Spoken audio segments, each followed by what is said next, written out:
Parikymmentä tuhatta päivässä pinnaa, niin se ottaa aika hyvin käsille kyllä. Sitten tuntuu kyllä ihan heiniltä noin 2 millin pinnat. Kasurobotista, niin siinähän pystytään antaa vielä niin jännitteille eri puolille tietyt toleranssirajat, että esimerkiksi kun meillä on rataspakka tai levyjarrullinen, niin tietenkin me annetaan sinne kireempi jännite toiselle.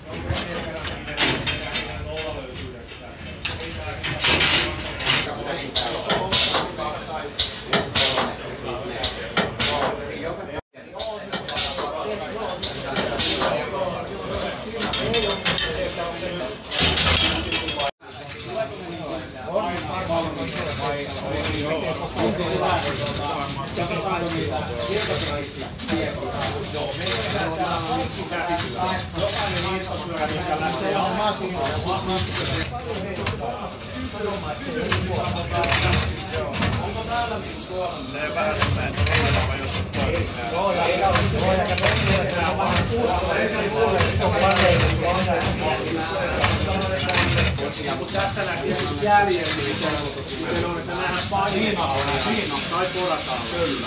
Se painetaan läpi, niin mennään enemmän